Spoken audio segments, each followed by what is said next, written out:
কি করব? শুনতে ডিস্টার্ব করব না, বাচ্চা কি করব আমি? মানে টপিক কথা তোর সাথে কি আমার বিয়ে হইছে? তো বিয়ে হয়েছে না তখন মনে ছিল না?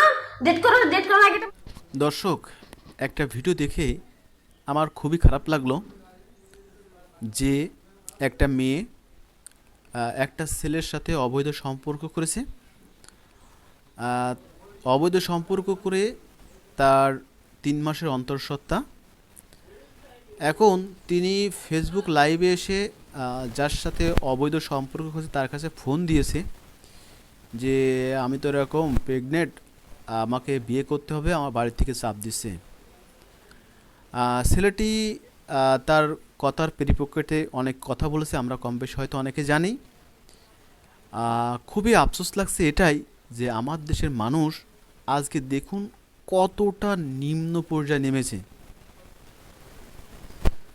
যখন এসব কাজগুলো ঘটেছে তখন সোশ্যাল মিডিয়াতে জানাই নাই, যখনই তিনি সমস্যায় পড়েছেন তখনই সেই ছেলেটির কাছে ফোন দিয়ে সমস্যার সম্মুখীন করছে এবং সেটা আবার আপলোড করে সোশ্যাল মিডিয়াতে ছেড়ে দিচ্ছেন। আফসোস এটাই, কাজ করার আগে ভাবাটাই প্রত্যেকটা মানুষের দায়িত্ব। আমি একটা কাজ করব সেটা ভাববো এবং অপরজনের কাছে শেয়ার করবো যে কাজটি করলে আমার ভালো হবে কি খারাপ হবে। কিন্তু আমরা কাজ না করে, আমরা সেসব কাজ না ভেবে আমরা হঠাৎই একটা সিচুয়েশনে কাজ করে ফেলাই, যার ফসলাদি এই সন্তান।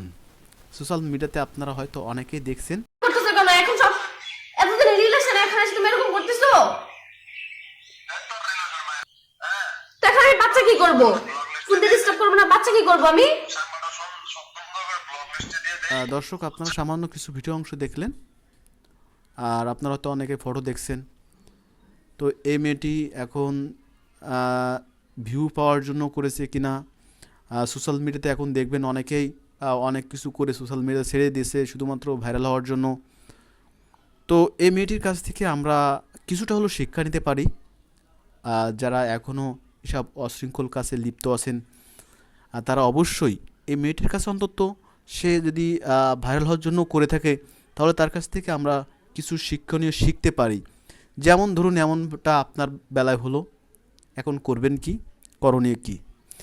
আপনি কাজ করার আগে অনেক কিছু ভাববেন এবং সর্বপ্রথম একটা ছেলে একটা মেয়ের সাথে যদি অনৈতিক সম্পর্ক গড়ে তোলে তাহলে